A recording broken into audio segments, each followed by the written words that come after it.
You are listening to the Unusually Well-Informed podcast.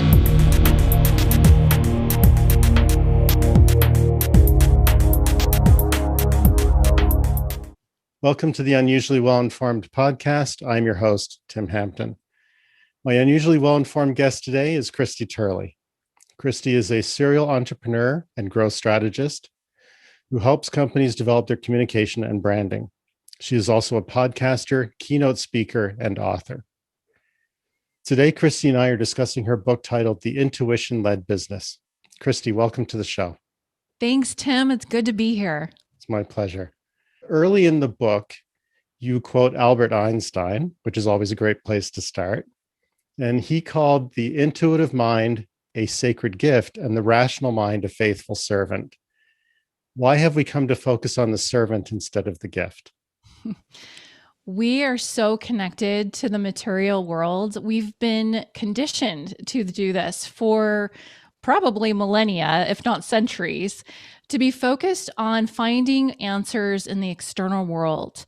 And a lot of us growing up, it was really instilled in us to value our minds, to value being smart, for having the right questions and the right answers and completing your homework and having achievements and being in sports and et cetera, et cetera.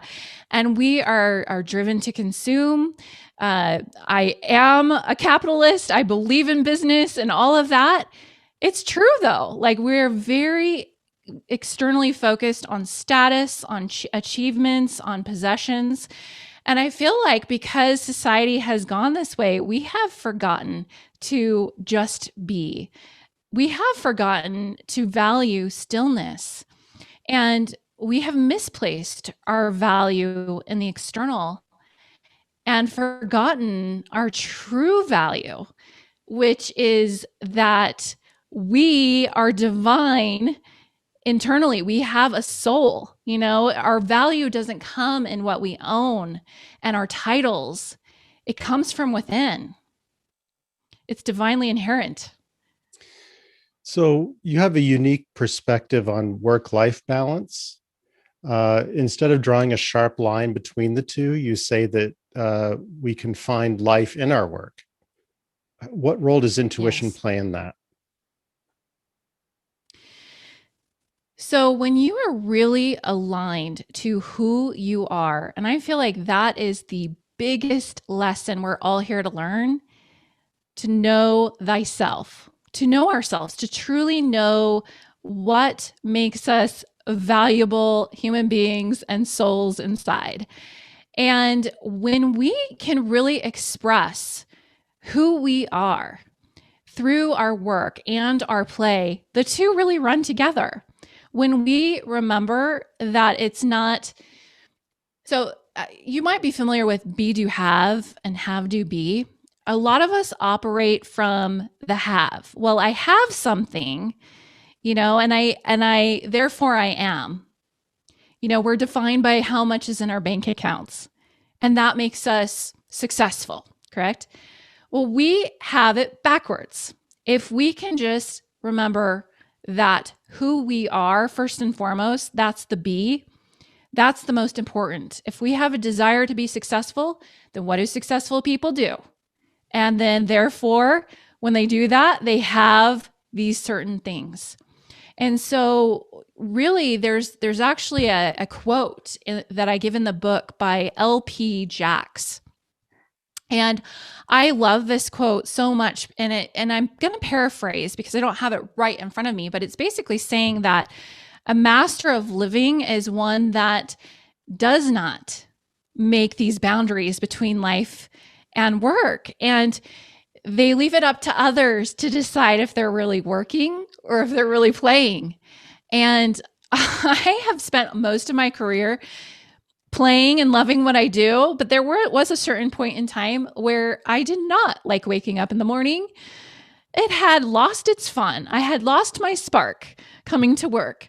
And that is a major clue. If you don't love what you do, and look, the stats don't lie. It's like 70% of people don't like their jobs. And if that is indicative of entrepreneurs and how much they love their business, then we might be in trouble.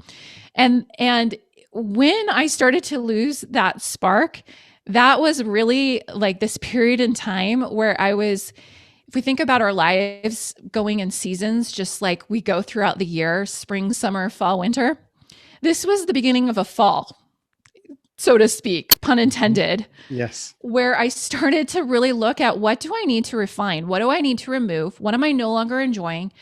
Am I focused on the wrong things? Am I working on things that are not in my zone of genius, that are not aligned to myself, to my higher purpose?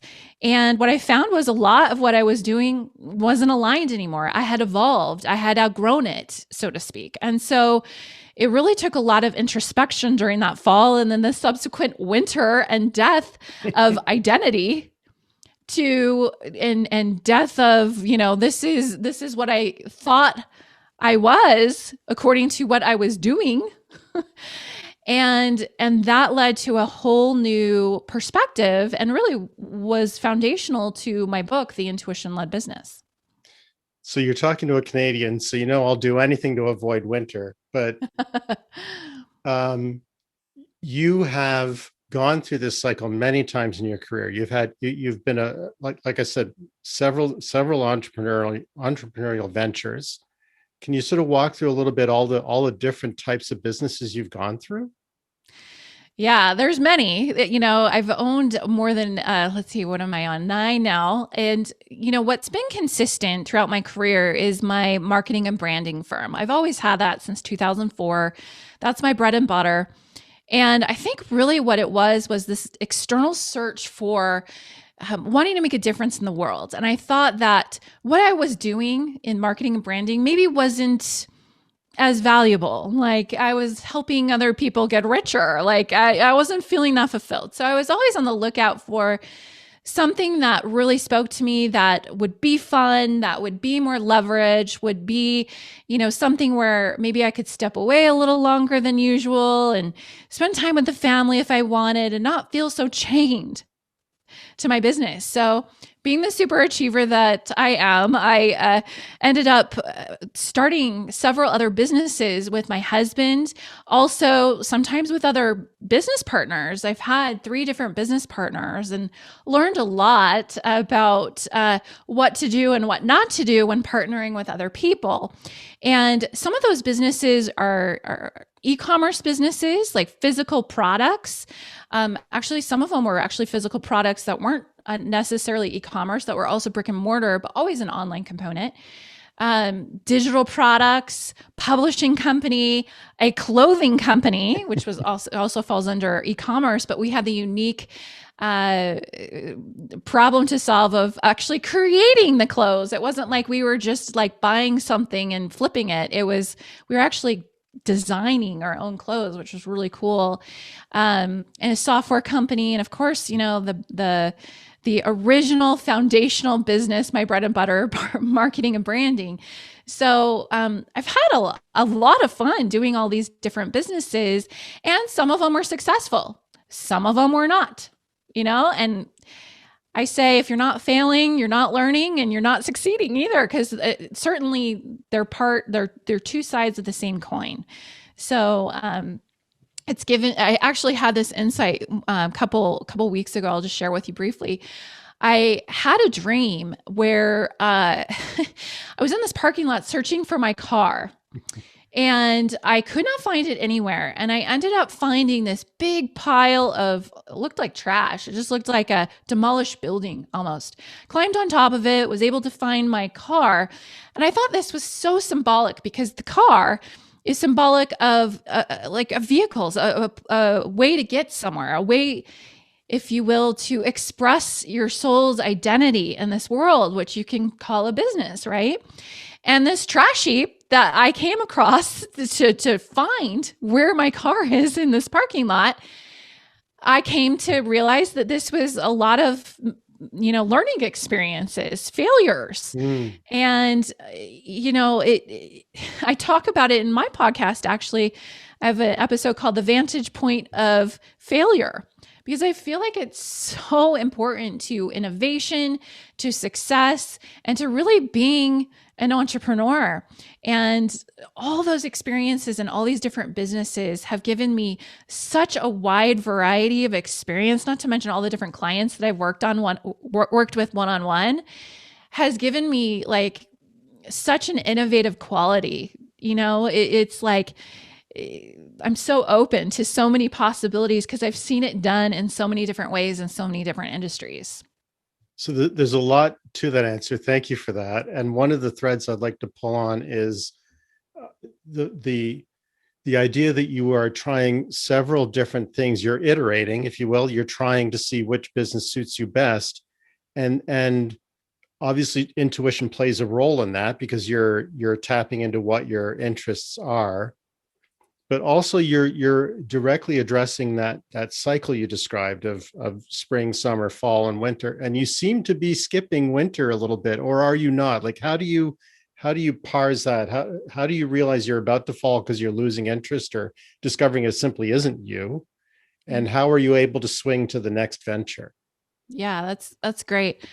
What's interesting about this external search for other businesses, it really came before this, I'm not that old, but I think I had a midlife awakening a little sooner than some people. Yeah. And I feel like this serial entrepreneurship, while it may continue, it's not going to continue in the same way. I wasn't employing my intuition as much. I kept searching for fulfillment in all these different ways. And yeah, that's an interesting point. I do feel like you can't skip winter, but I feel like in some ways I may have failed to see some of the learning experiences until this midlife awakening. And, for entrepreneurs or for thinking types, people who think a lot or are very innovative, it can be difficult to get into the grief that can come in winter. We might want to just skip on past it. Some of us, if we are in a business where our sales are declining, we can be in the fall, perhaps even the winter, and fail to recognize that there are some things that we need to let go of and let die. Right. And instead, sometimes what we do is we throw more money at it or we throw more people at it, hoping that the problem is going to go away. And that's really a failure to recognize what your intuition is probably trying to get through to you. And if not, your physical circumstances are trying to get to you so that you can take it to your inner world and contemplate and ponder, is there something I need to let go of here? Is there something I need to surrender to? Is there something that I must let go and just let it unfold? They say, let go and let God. What does that actually mean? It means turn it over. Say, you know what? If this isn't working anymore, if I'm not happy anymore, show me a different way, intuition.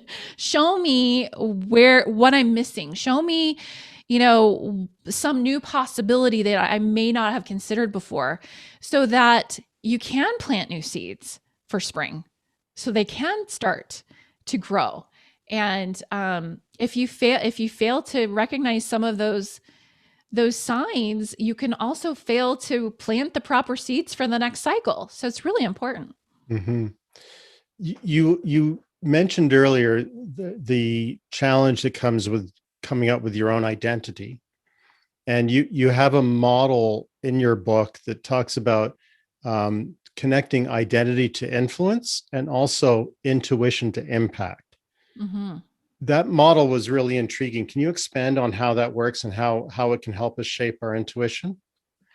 Yeah. So the 4 I's that you're talking about are identity, influence, intuition, and impact. And a lot of businesses, a lot of entrepreneurs, especially, even personality-led brands, I would throw that in there, because you can have a business and you can also have a personality-led brand. What we tend to think is that we need to spend a lot of time on identity. This is coming from a branding person, right? We've got to have the right brand, the right identity, the right image that we're projecting into the world to have influence, to be able to attract and magnetize the right audience to us so that we can sell our products and our services. Well, the problem with this is that we get stuck here. And a lot of us, what we're really after is a greater sense of purpose and fulfillment and to have impact, which means that your world, your little business, I'm saying that facetiously, you could have a big business, but really you could have an effect or an impact that's very small because you're playing small. And when you're focused on your purpose and you're aligned to that and you want to have this big impact and change the world, the only way to do that is to shift your paradigm just a bit, just a few degrees. And that's involving your intuition. And when you can draw upon your intuition, this is something we're all born with, but very few of us have learned how to really use and maximize. This is how the great inventors have come up with so many wonderful, amazing, world-changing inventions. It's because they knew how to draw upon this intuitive mind rather than the rational mind. And that's what I discuss in my book, is how to do that and how to do that quickly. So when you can involve that intuition, that's when you switch from influence to impact. Influence is very me-centered. It's very self-centered. Right. It's not a bad thing. It doesn't mean you're selfish. It just means your world ends where you end. If you want to have a bigger impact than that, it's necessary to make this shift and start using your intuition so that you can have that greater impact. So the way you describe it, it reminds me of human-centeredness. It's this idea that you really need to tap into what your customers need. And sometimes they can't even tell you. So you almost have to tap into their life experience and then use your intuition to come up with a solution. And it seems to me that what the message I get is you actually need to do that with your own self. That if you don't observe how you're feeling or how you're reacting to things, if you don't take a moment to reflect on that, you're just going to keep blindly doing outputs without generating the outcomes. Because I say that a lot when you're trying to meet your customers' needs too. Am I close to describing? Absolutely. I mean, one of the biggest challenges that I've seen in all the entrepreneurs, like thousands of entrepreneurs that I've worked with over the past 18 years, it's a lot of people, when they're having problems in their business with their marketing or their sales, one of the biggest ahas that I had is a lot of times they're disconnected from themselves. Mm. And when you're disconnected from yourself, you're disconnected from your team, you're disconnected from your customers, not to mention your family and your loved ones. When you can become more connected to yourself, who you really are, with like stripped down naked, so to speak, where you're not, clinging to your titles, your achievements, how much money you've made, how successful you've been, how many languages you know, how many people you know, the famous people, whatever. When you can disconnect from that and really realize who you are and what your biggest gifts are to give in this world and to express and to be, when you become that connected, you then naturally become more connected to others. You naturally love others more. You are more interested in them. Same thing with, so your team, your customers all fall into that. And you start naturally gravitating towards the type of work that you love the most because you know yourself better. That's excellent. And one of the symptoms, I imagine, of somebody not really being in touch with what they want to do, where they're focused on, again, that idea of outputs rather than outcomes. So they're generating stuff, but they're not necessarily meeting a need. Entrepreneurs can get into this trap of being super busy and stressed out and trying to get to the bottom of the to-do pile. And I love this. You argue that instead of eating the frog, we should get to work doing the things that inspire us. How does that create greater productivity? Yeah, so I know that a lot of us have heard that term, eat that frog, which basically means you focus on the thing that is the biggest, ugliest thing that you have to do that day. Have to do, should do. Yeah. How depressing, how obligatory, how shaming, like you should do this. It's your parents talking, probably, or your grandparents. So get rid of the shoulds, of course. Eating that frog and having to face that mountain first thing in the day without a warm up, without being inspired by, being excited. Instead, I would say work on something that lights you up. Recharge your batteries. Energy has to come from somewhere. It doesn't come from nothing, If you spend so much energy trying to eat that frog at the beginning of the day, you're going to have nothing left in your tank for the rest of the day. Instead, if you fill up that tank first thing, work on something that you love, create something, use that creative life force that's in every one of us. You don't have to be an artist to have creative life force. You just have to be human. And do that, and then you will have so much more energy to eat that frog later in the day. Trust me. That's good. The other thing you remind us, I think you said that it came from the military, the idea that slow is smooth and smooth is fast. How do we apply this to our business and our life? Yeah. So, the military has this saying, and I've always loved it. And of course, what they're doing is they're applying this slow is smooth and smooth is fast to target practice, to face warlike situations, right? And the idea is when you can slow down your breathing, when you can really just zone into what it is that you're going to be doing here in the next couple of seconds, and you can pull that trigger back smooth and then quickly hit your target. And in business, we can use this as well. I mean, we all have goals, we all have a target. And when we can take that time, in the airlines, they say, put on your oxygen mask first before reaching to help someone else. Yeah. It's the same idea. You cannot serve others from an empty cup. You've got to fill up your cup first. And what I mean by that is this idea of self-care. I talk about the rule of take 8. There's several meanings to it, but if you can at least just take 8 minutes, and I talk about the other parts of the take 8, but if at the very least take 8 minutes at the beginning of your day, create a morning routine, a morning ritual where you can really connect with yourself and what it is that's going to light you up. Maybe think about what that first project is that you're going to work on. You're going to have such a smoother day. I always like to say it's like Einstein time. I made this up. It's like if you invest 8 minutes, it pays dividends throughout the day. Like I feel like I get at least 2 hours back in productivity. If you just add up all the time, that day works so much smoother. And I love to work fast. So if anything, let that be your incentive. If you want to work faster, you've got to invest that time in yourself at the beginning of the day. So let's explore that a little more. So the 8 minutes that you spend, is that about really focusing on your intention for the day? What are you doing are you psyching yourself up?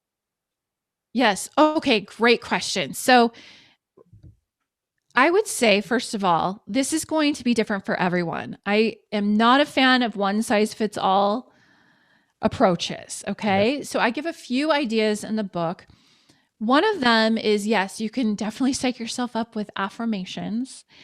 You can also journal. And I recommend journaling in handwriting rather than typing on a computer. There's just something about that mind-hand connection that just allows you to explore your thoughts, your ideas, your feelings, and then you can see it, written out all on paper and really analyze it and see, that's interesting. You can see progress over time as well.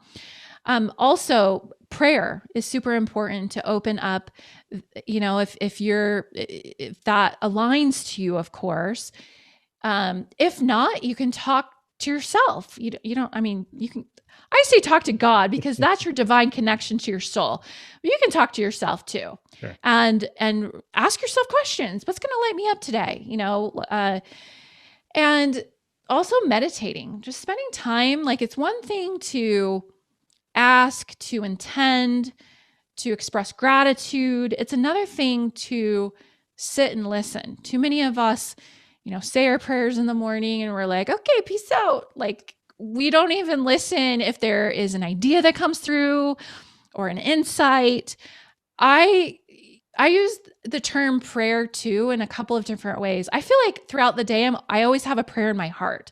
I'm not like sitting there like praying to God every single time, but a lot of times I'm sitting there, I'm like, ask a question, but I'm like directing it up. I'm not at myself. So that's what I mean, having a prayer in your heart. And I think that's so important to help us be creative, to have that creative life force come through, and to have those very surprising, innovative ideas that sometimes change everything. One idea could be worth more than $1 million and millions of lives changed. So it's well worth it to take that 8 every day. So how do I stop the things that interfere with my intuition? What are the blockages that people can have? Yeah, there's a few that I talk about this. And this really is like, it's almost like a light switch. It's like turning on and off this radio that I call the innovation station. If you want to tune into the innovation station, there's a certain frequency. Think about it just like the radio. You have to have a precise number that you tune into to get a clear frequency on that particular radio station, correct? So if I want the innovation station, I need to remove any interference, anything that could interfere, like maybe loss of batteries. I talked about self-care just earlier, there's certain things that will turn off our intuition, will turn off that power of the innovation station. And I see this a lot. You're going to recognize these signs and symptoms, maybe in yourself, possibly in a lot of society. We desire to be polite and follow social norms. So if we have that belief that we have to follow social norms and be polite, we may not be open to something that might be a little rebellious, that might be a little innovative, that might be a little bit edgy.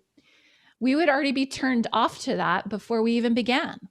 So that's one type of belief, and it's really like a program that's installed, like a computer program that's installed in our mind as we're growing up, like conditioning. Especially women, you got to be a nice little girl, be a nice young lady. We're very polite, Yeah. And so that's one. Another one is that we are conditioned to use our head and logic. Right. Speaking of conditioning, if that's what your family really valued, that's you're going to believe evidence and facts over fleeting intuitive thoughts, right? Another one is that we might not believe that we have the right to feel the way that we do. So if there's this particular business situation or even life situation that makes you feel uncomfortable, not for reasons that it's outside of your comfort zone, but for reasons like something's not quite right. This person might be lying to me, but they're really an upstanding citizen. Maybe, if we feel that we don't have the right to believe the way that we do or feel the way that we do, how are we going to be able to listen to anything that is contrary to that coming through our intuition?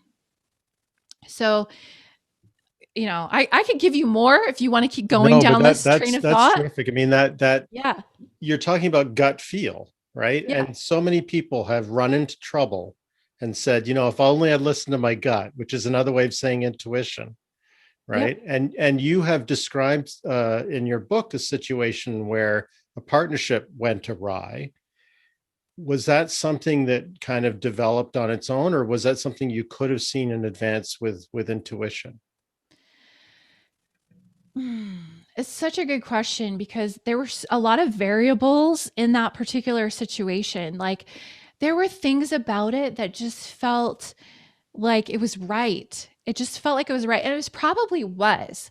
Like, I really truly feel like that particular experience was one that overall was pretty uplifting and was a good learning experience. Had I continued down the path and not listened to my intuition when I was starting to feel like maybe something's not quite right here, maybe what this person is telling me isn't quite true, it's not lining up with the data and facts,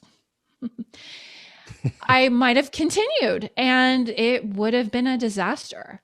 But instead, I was given the opportunity to say, you know, let's press pause on this particular project and part as friends.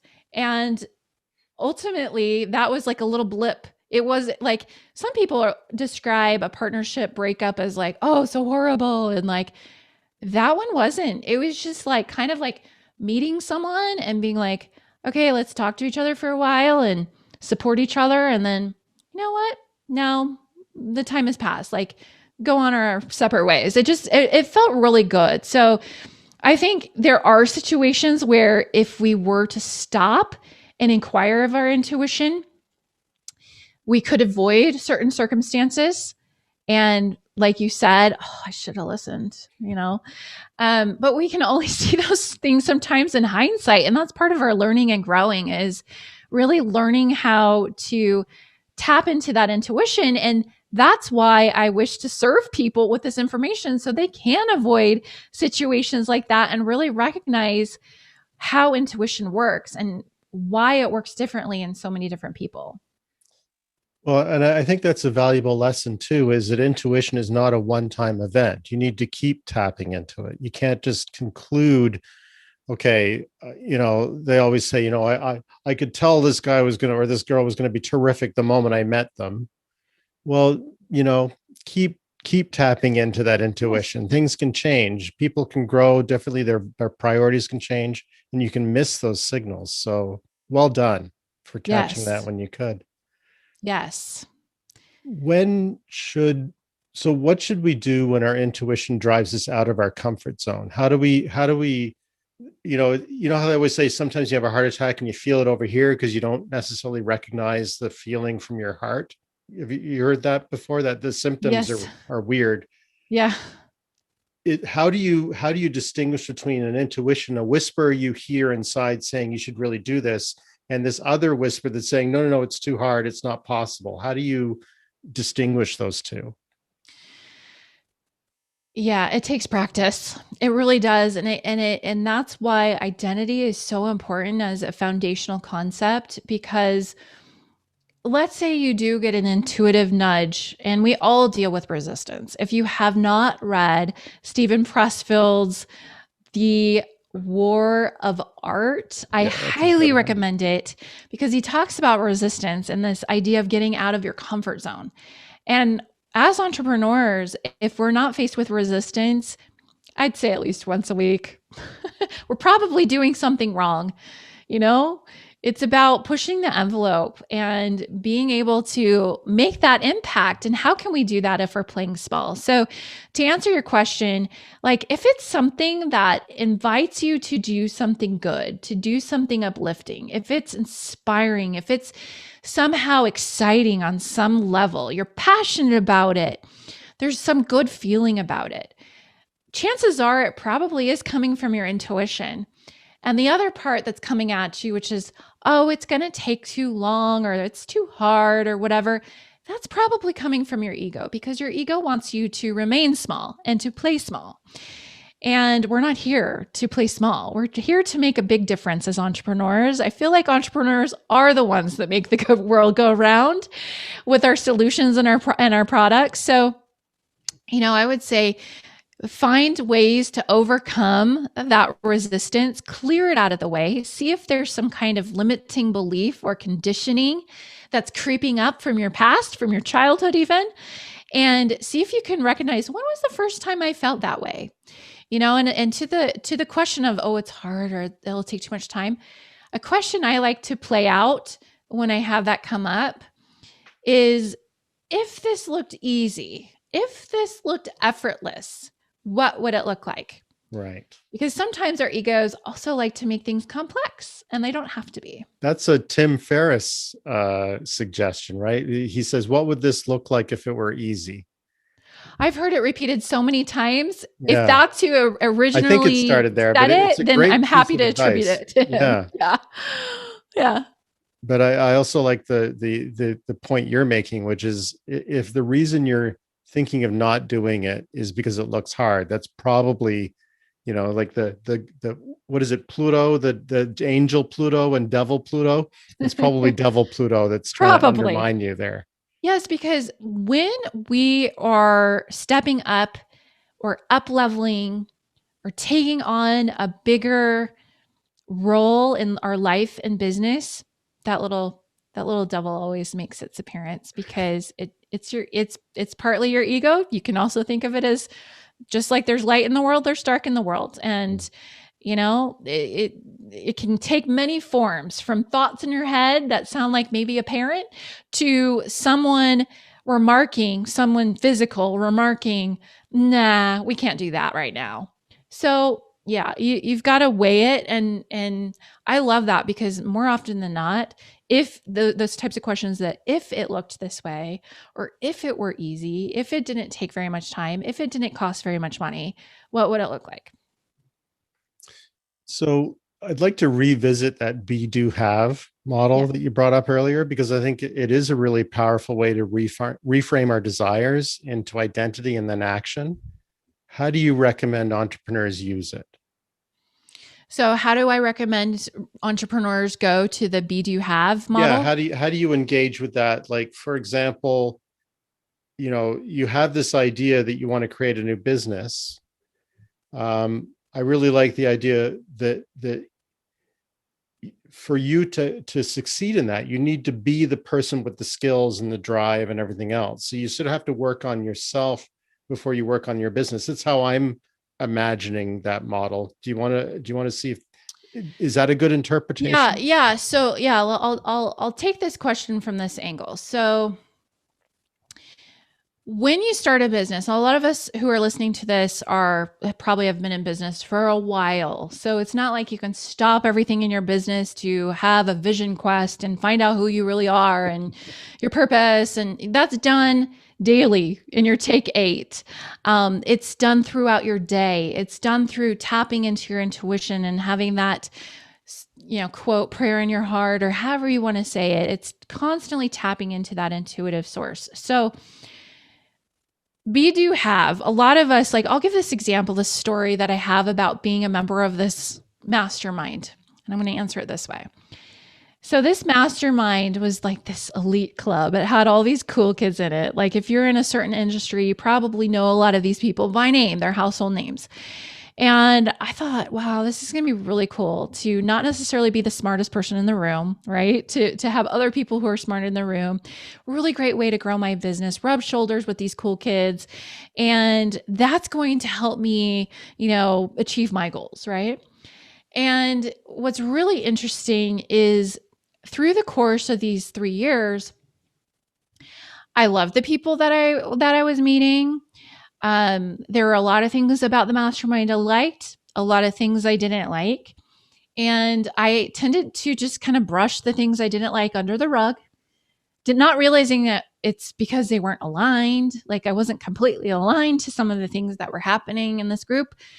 And I didn't listen to that intuition. And it's because I was associating my value with this status or these relationships that I was building. Like, I have to have a certain income to even be in this group. And then to be in this group, then that means I'm going to be this celebrity or something. I mean, I'm not that was my number one intent, but that was kind of like how it was sold. It was part of the process. Yeah, it was like part of the outcome. And I failed to recognize, wait a second, the way I've been, the B part that I've been in my business for the last, at this time, 15 years, actually was what earned my ticket into the group, not the amount of money in my bank account or anything else. And so when the time came to leave that group, and I was asked to leave the group, and I didn't know why. I still don't know why. It broke my heart. It shattered my confidence because my foundation was built on something that did not matter. That wasn't really me.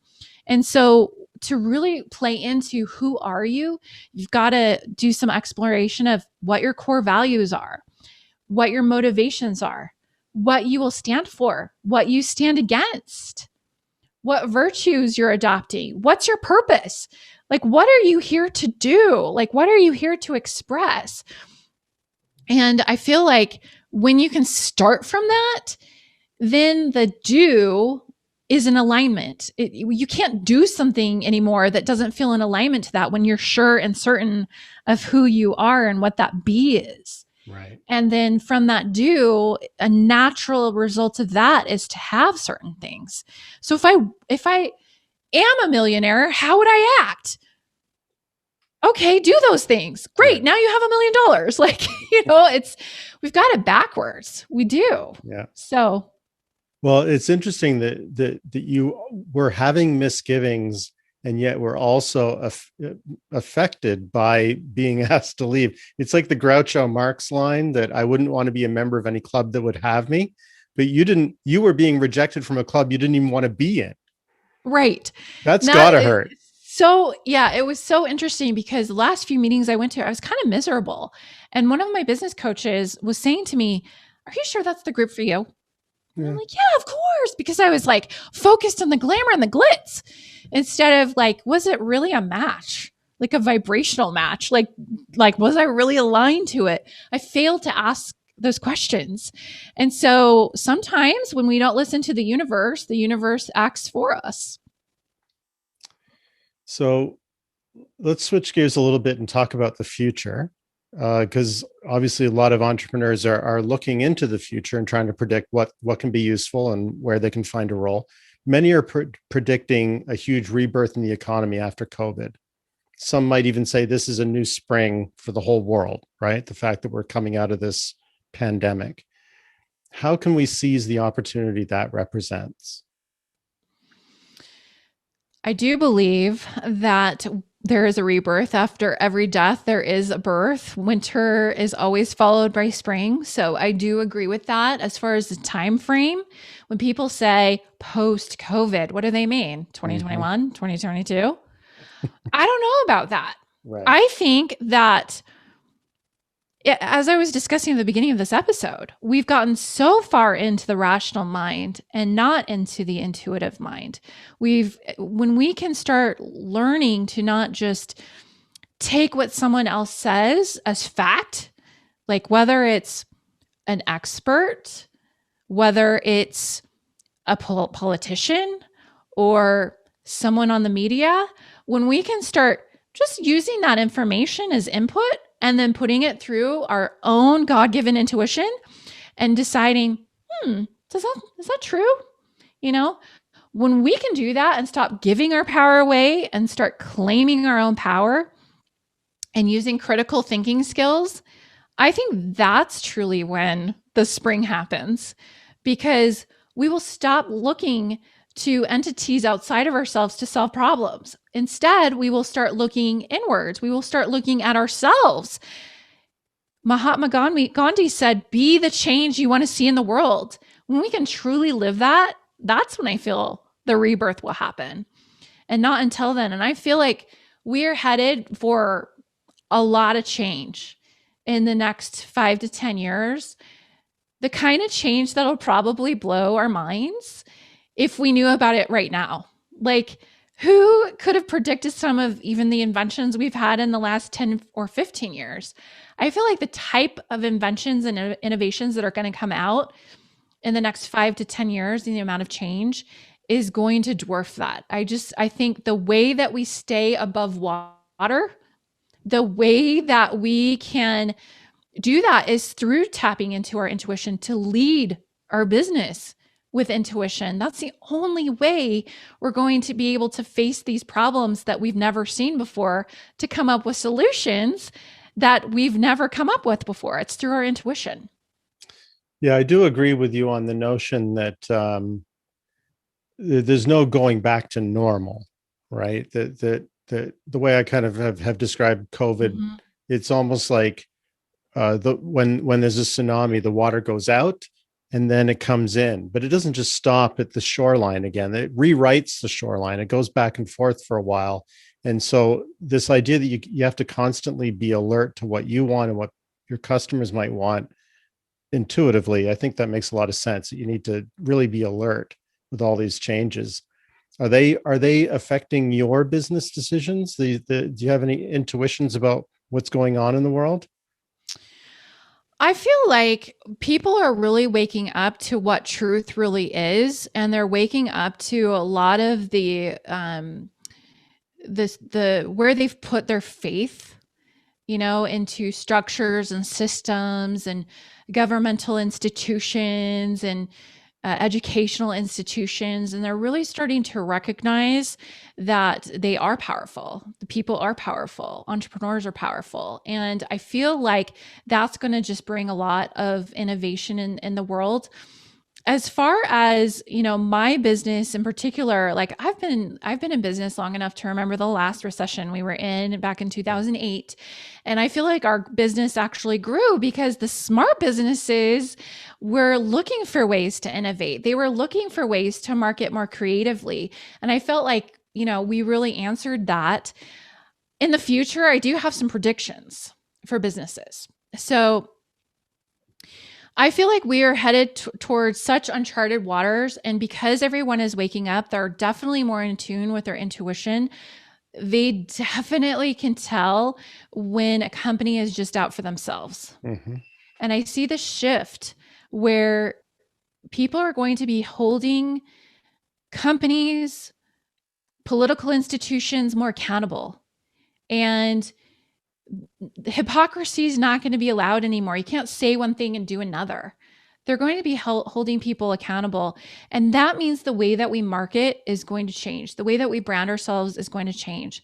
It used to be that people didn't really care about what you did in your private life, whether you're a celebrity or an influencer or a politician. And now people are looking at what you're doing behind the scenes. And if that doesn't match the public image that you put out, be afraid. Be very afraid, because sooner or later you will topple from your pedestal, and just like a star, a bright star in the sky, it will burn out. Right.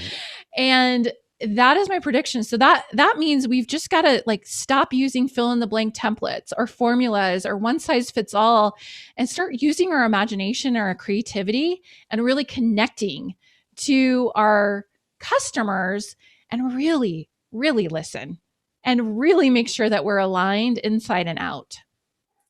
So that brings me to one of it wasn't in the book, but it's on your website. You've produced a list of customer interview questions. And I'm sure a lot of entrepreneurs are familiar with the notion that you should tap into what your customers care about. But I thought the way you framed yours was really interesting. And I love the one question in particular: what would you Google if you forgot my name? What could be a better way? What could be a more sort of modern, the way we actually function? Like, oh, I forgot Christie Turley's name. I wouldn't say that, of course. I forgot that woman's name I interviewed that time. She's a marketer. What would I type in? Right? Would it be? You would type in intuition-led business, of course. Exactly. Intuition-led business, yeah, and that's the way that I create marketing campaigns, that I help people brand, really tapping into themselves and then helping them connect with their customers. It's one and the same. We can't separate these things anymore. They are one and the same. The internal and the external, they've got to be aligned. So do you want to talk a little bit about the other? I mean, you probably don't remember each and every question, but what are some of the other ways that you tap into what the way you described this instrument was, it's a series of questions that you can ask your favorite customers. And I thought that was canny too. Why would you start with your favorite customers? Why wouldn't you start with your favorite customers? Or if these are the types of customers that you just love being around, like if you had a backyard barbecue, you'd invite them over. Like I had a friend and client come into town from Texas. I had never met her before. She came into town, like in person, I mean, of course we've done Zooms.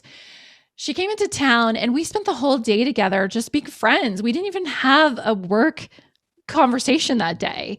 Um, that's your favorite type of customer, the type of customer that you so enjoy working with that you could be friends with them and invite them over to your house. So yeah, I mean, absolutely. You need to start with your favorite types of customers and really recognize what their traits are, what matters to them, what are their values, so that you can start speaking directly to them. Because listen, a lot of us, we market to someone that, or even a mob of people, we don't have a true connection with them.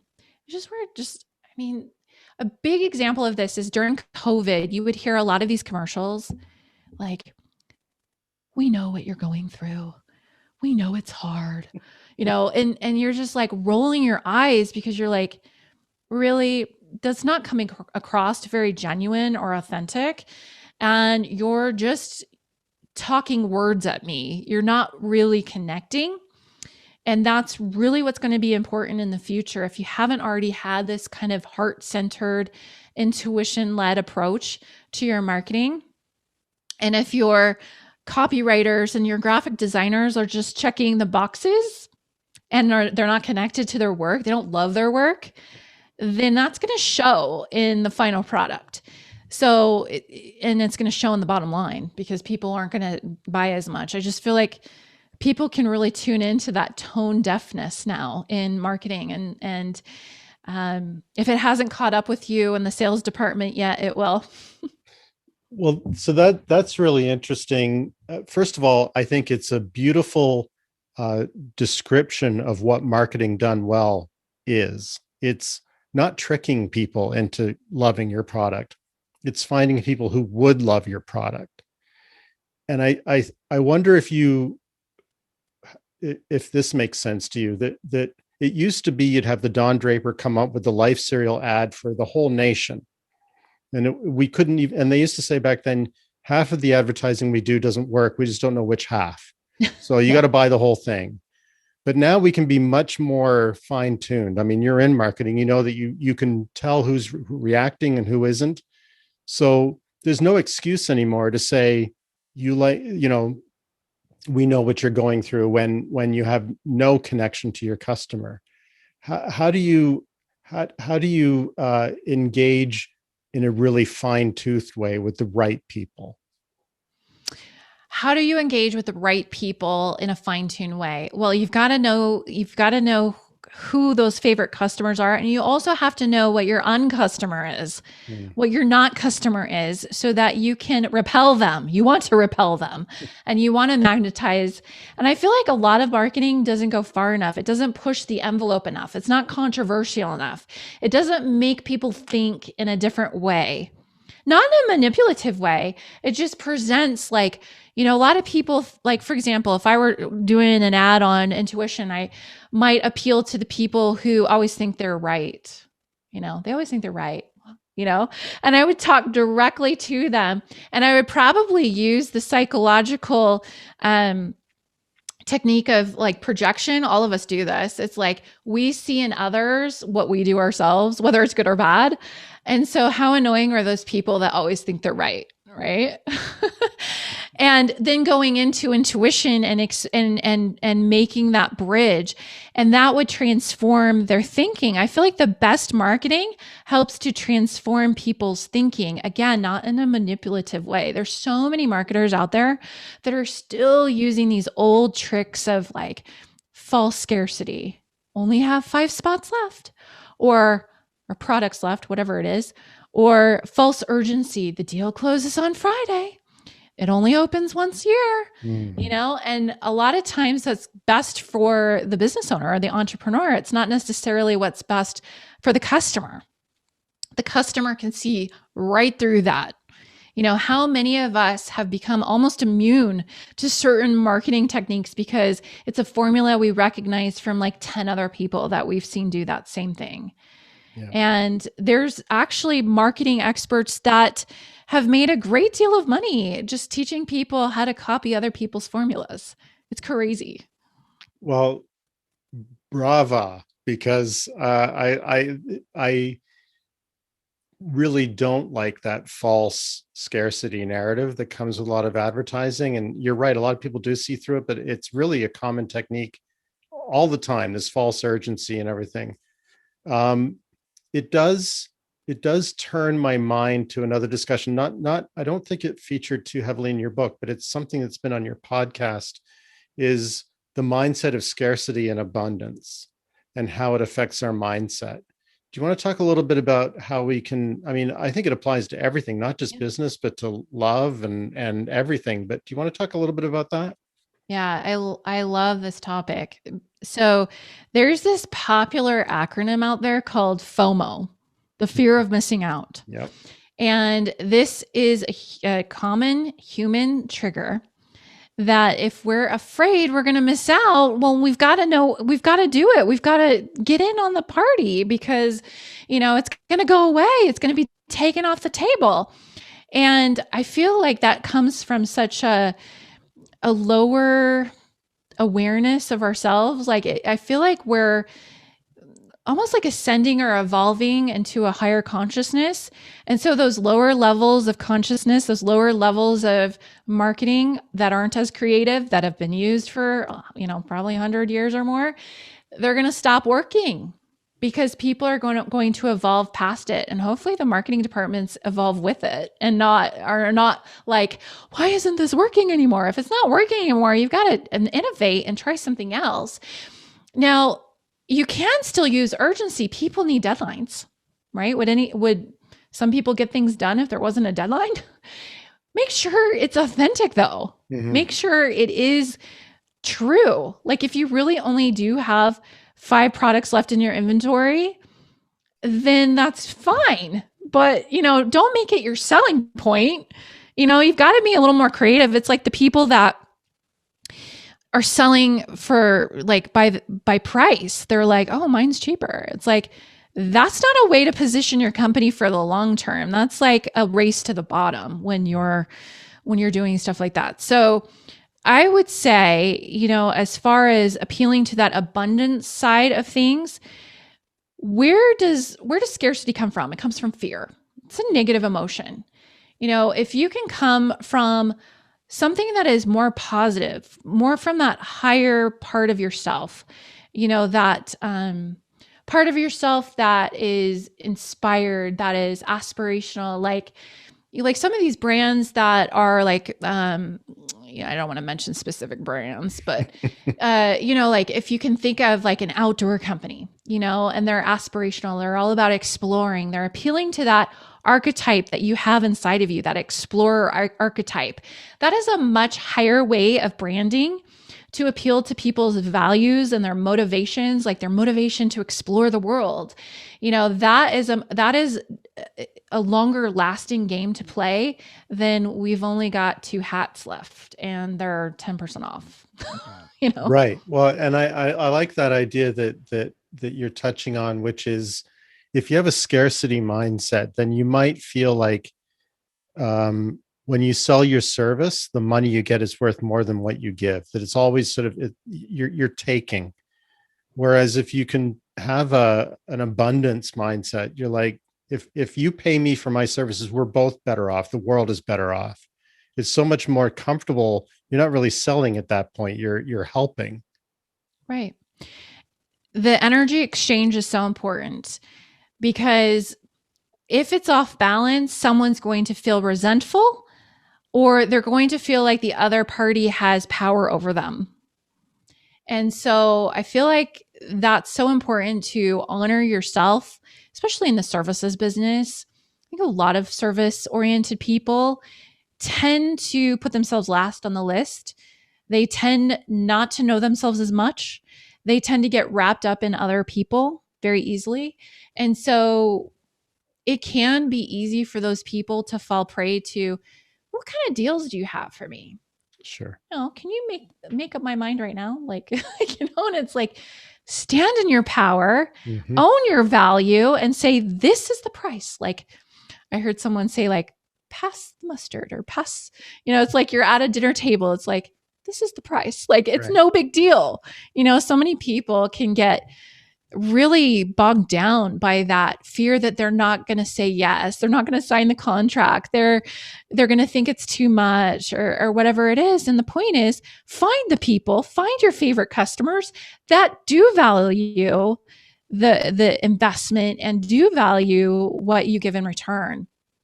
So yeah, the abundance, it's coming from a sense that there's more than enough to go around. It's not like a piece of pie, and once all the pieces of pie are gone, it's gone. It's we can always make more money. We can always help more people. It's there's enough, and I am enough. That's really what abundance, I feel like, comes down to. I like that. What you touched on earlier about how service businesses tend to fall prey to, just nickeling and diming. Come on, because they have no input cost, not on a balance sheet, right? I don't have to buy materials to advise you, for example. I don't have to buy a yard of concrete to help you develop your marketing campaign. But what my input cost is me. My input cost is my time, my energy, my soul. And if you frame it that way, you don't want to be giving that away for below the high value it has. Right. And if there's one thing that we have a finite amount of, it's time. Mm-hmm. We only have so many years we're going to live. No one knows how long you're going to live, right? But that's the finite resource. And for the solopreneurs, I would agree with you. There are service-oriented businesses, of course, that have payroll to meet. And, if their team is working on something that is a lower dollar or lower value, and then you've got a big whale come in, and all of a sudden you don't have the resources to go forward or to serve that client in the highest possible way. So, how like some of us might have a muffin top. We have too tight of jeans and we have a little muffin top showing over. It's kind of like when you take on those customers that demand a deal, and they end up taking so much more of your time. And then when the good customer, the favorite customer, comes in the door, you've got a muffin top. How can you serve that one that you really, really would like to serve, So earlier you talked about boundaries and how you assess what's important to you. That has to be an important set of skills when you're partnered with your husband or your wife. How do you recommend entrepreneurs who work together who are also married make it work? Yeah. So, we've had a lot of people come up to us and say, how do you do it? You guys work together. My husband and I have been married. We just had our 19th anniversary, and thank you. And they have asked that. And, it takes effort. It takes energy. It doesn't just happen by accident. And, it's kind of like when you go, here's a metaphor. So chiropractic work. Okay. Your back can accidentally go out of whack, right? Can it accidentally go back in? No, you got to go see the chiropractor to get it adjusted, right, to get realigned. And I feel like when you have a good relationship with your spouse, and this goes also for partners that might not be married, it could be any type of partner, business partner, equity partner, sweat equity partner. You've got to keep coming back into alignment. And if you let something fester too long and you don't communicate about it, if you're not willing to explore and really hold space for another person without, getting resentful or getting offended, when there's no offense to be made, it's like, look, when you said this, I felt this way. And I know you probably didn't mean it that way, but let's talk about this. And such great insights and learning and growth can come from that. I feel like communication is just so, so key. And again, that connection to yourself, loving yourself. You can only love another person as much as you love yourself. Love your neighbor as yourself. You might have heard that. Yeah. You can only love your neighbor as much as you love yourself. That capacity can't grow beyond that. So I feel like working on yourself is also so key. It's like communication and working on yourself and realizing that in a way, life is like a myth. Life is like a hero's journey. Life is like a book or a movie. Look at the things happening in your life. What are they teaching you? What can you learn from them? What are the symbols? What are the characters? How can you apply this and then integrate it for true transformation so that you can go to the next level in your business? And yeah, I would leave it there. It's just like working with your spouse, especially when you're going home to the same person. You've got to have certain time for business and certain time for personal. And if you're talking about a spouse, certain time for romance, going out on dates, being with each other, not talking about shop or business, being and enjoying one another's company, and really, as much as a human being can possibly do, having unconditional love. Because I know that can be hard to have unconditional love when we're still human, right? So, yeah. Well, I'm sure having children reminds you to stop talking about shop occasionally. Yeah, absolutely. It wasn't always the case. Our oldest is 5, our youngest is 3, and it took us a while to start a family, and years of some struggle there. And that's one thing that I really do appreciate now is like, yeah, it's like being present. When you're at work, be at work. When you're at home with family, be present at home and at family, and you won't ever find yourself missing out. If you're thinking about personal when you're at business, that means you're missing something in business, and vice versa. And so I feel like being present is so, so important, especially nowadays. So let me circle back to a little bit of the marketing or sales, I suppose. You described 4 buying languages, ways to sort of interpret what your potential customers are saying or thinking in their head. There's 4 of them. I'm sure you know them by heart, but just in case, there's relator, investigator, visionary, and storyteller. How do you use that framework? Maybe use a couple of examples. How do you change your approach with one of those types of people if they're potential customers?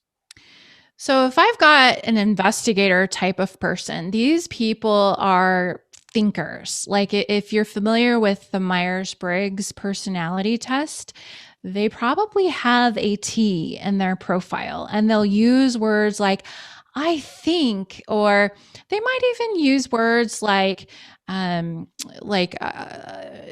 see the big picture, although that can relate to another type that I talk about in that buying languages guidebook on my site. And the way that you would relate to this investigator type is you're going to appeal to their need for knowledge, their need for data, statistics.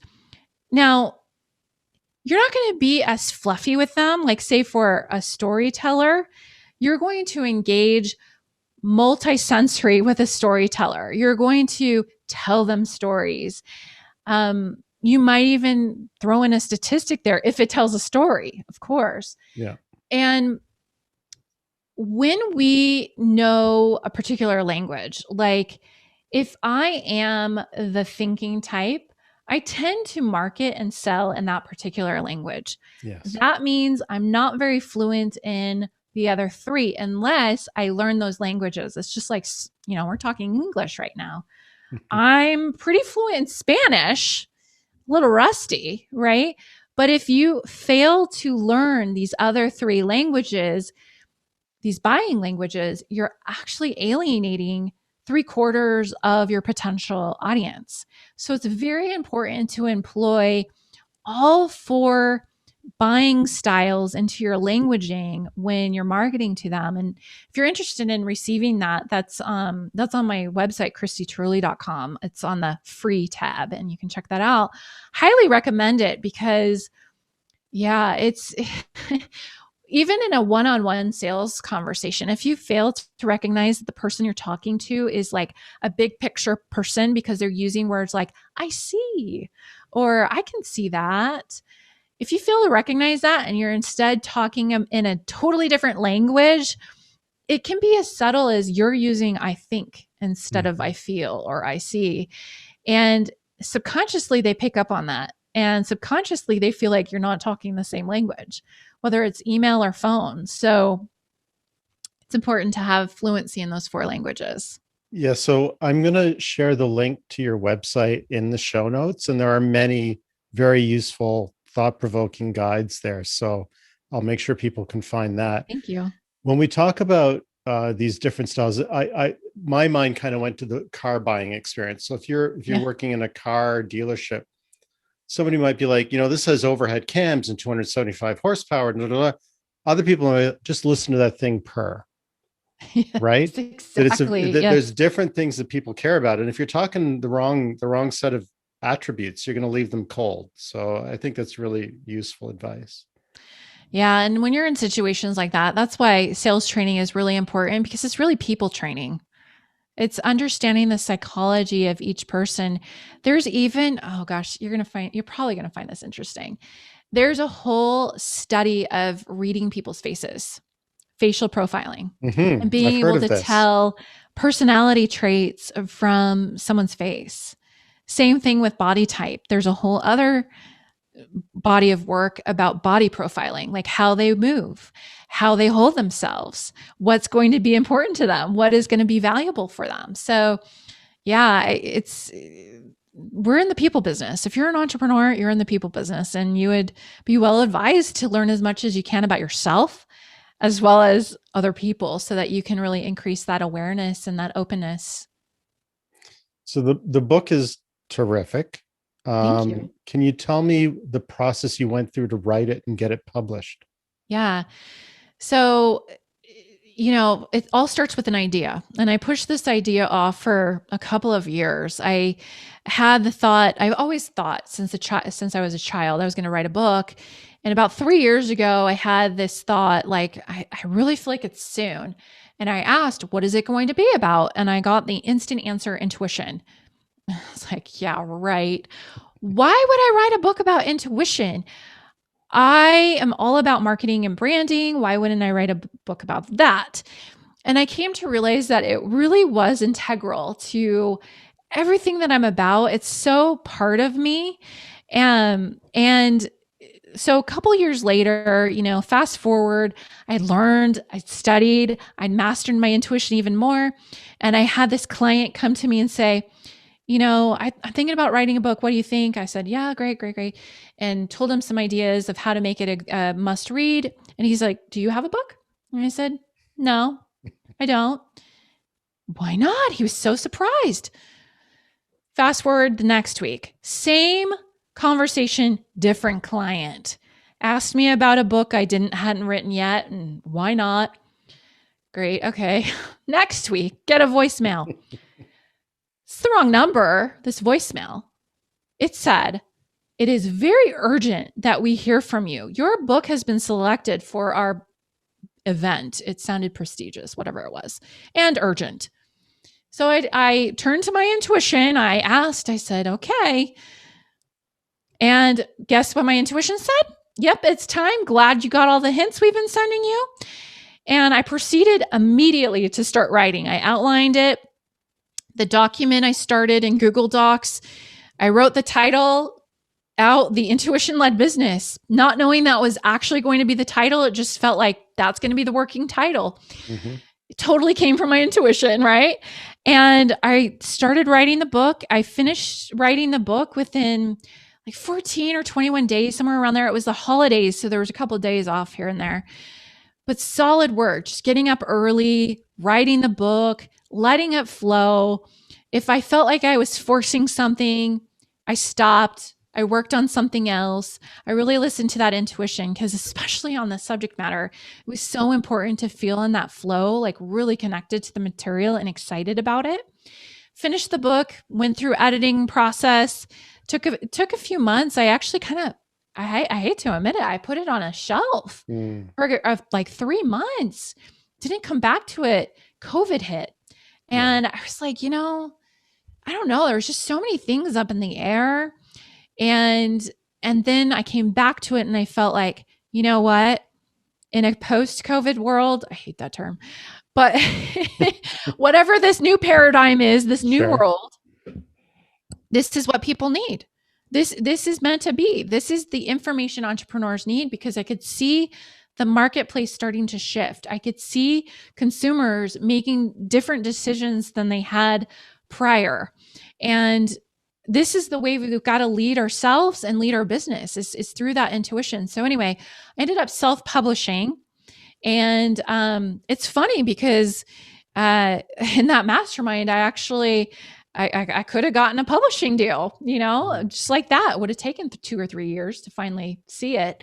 I felt this was so important to get out there that I self-published it, got it done immediately. It was like very gratifying. Could get a book right there on demand.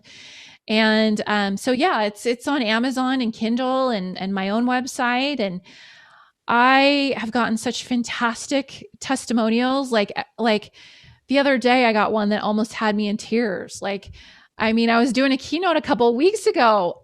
Someone else almost had me in tears. The amount of transformation and results that they've seen from the book has just been like mind blowing, and it's so fulfilling. Well, that's wonderful, and I like. I think that self-publishing is the way to go. I mean, that's what other authors have said to me as well.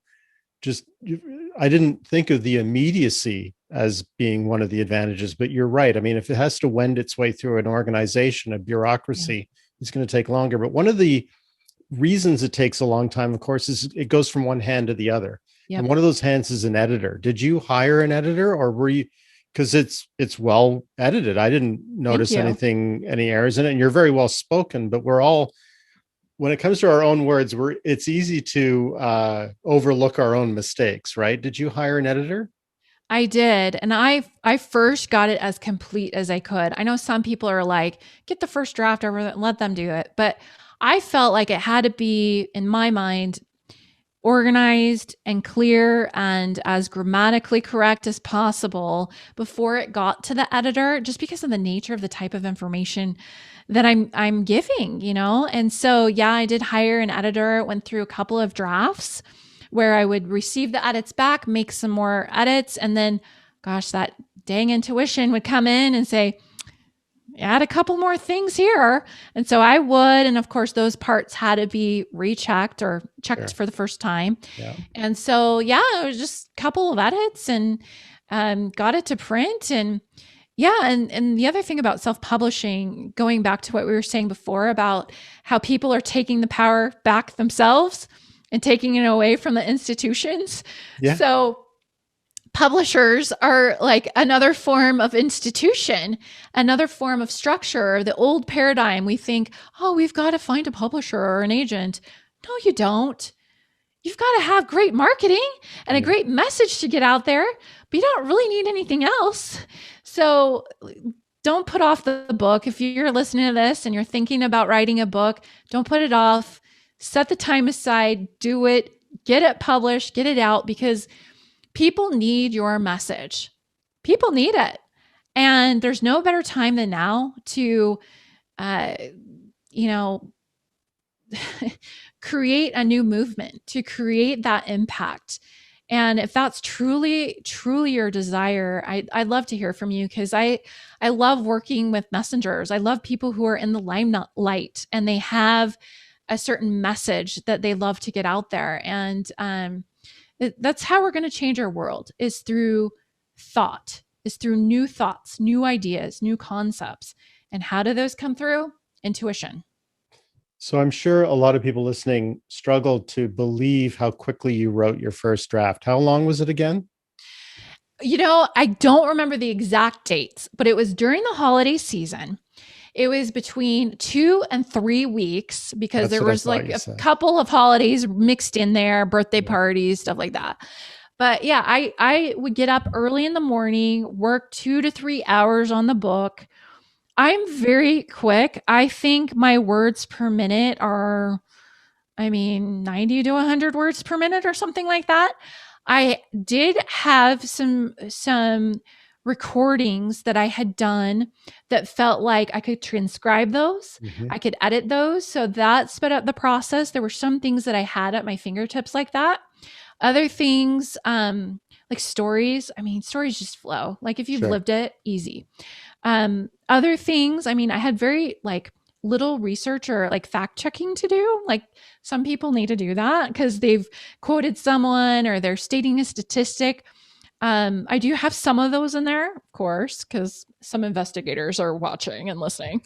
But a lot of it is from my own experience and things I've learned about how different people operate and how intuition is received differently through different types of people. And so it really felt like it flowed, and it felt like it flowed from higher wisdom. Like getting ready for this interview, I was a little nervous because I was like, you know what? Sometimes when things come from higher wisdom, you almost forget you said it until, I it's like you're channeling from some higher wisdom. And so, I feel like that was such a really cool experience to recognize thoughts and write them down on paper. And I'm like, I didn't know I knew that. It's like when you have that spiritual sense of clear knowing, which I talk about in the book, like things without knowing how you know. That's the best spiritual sense in my book. Like that is the fastest. I know there's others that are more glamorous that people value more, but I really think that is one of the best. And the clear hearing was another one. I think a lot of speakers and thought leaders have the clear hearing spiritual sense. It's just a matter of learning how to use it. Like a lot of times they're verbally processing or they're talking something out loud or even talking to a friend, not necessarily on stage. And they say something and they're like, oh my gosh, I got to write that down. Like, where did that come from? So good. And our intuition can speak that way as well to us through words we speak or through words we hear.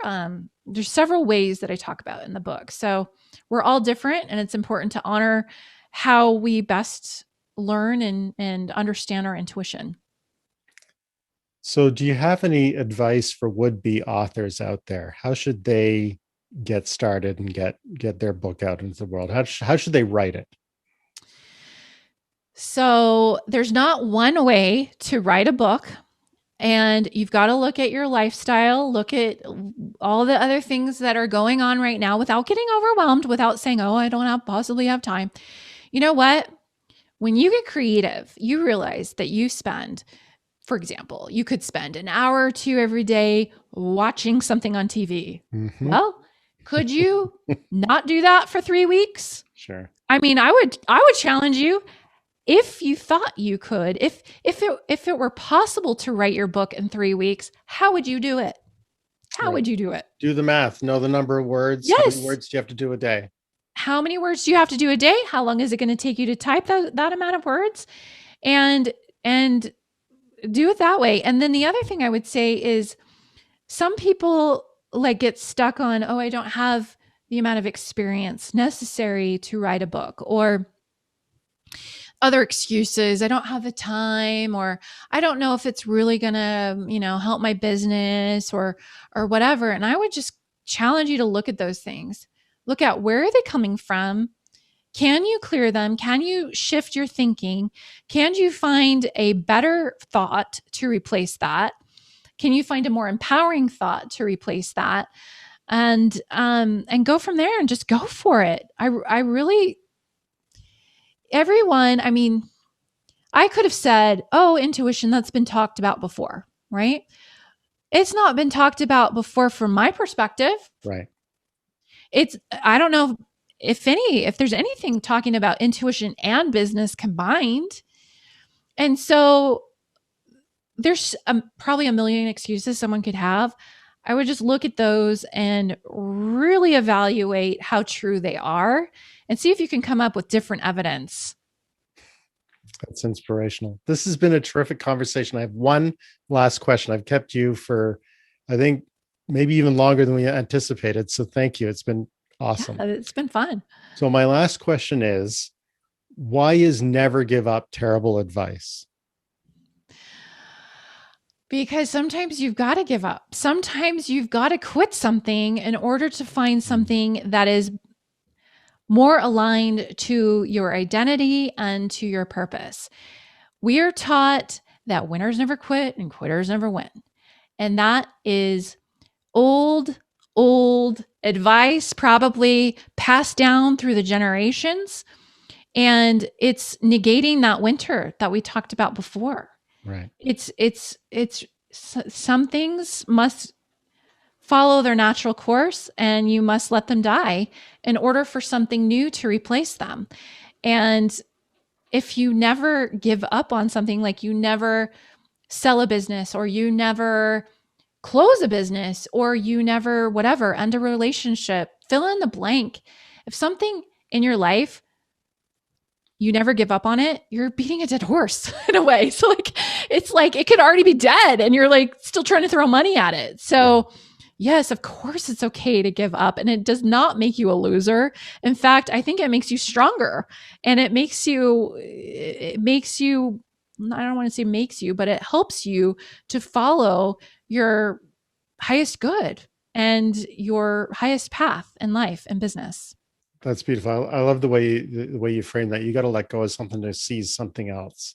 That's great advice. Thank you, Christie, for being on the show. My pleasure. It's been so fun. Thank you, Tim. Me too. My guest today was Christie Turley. Christie's website and information on where to get her book titled The Intuition-Led Business will be in the show notes. My name is Tim Hampton, and you can reach me at tim@unusuallywellinformed.com. Thanks for listening. I hope you'll subscribe and join me for the next show with another unusually well-informed leader in business and technology. Thank you for listening to the Unusually Well-Informed podcast.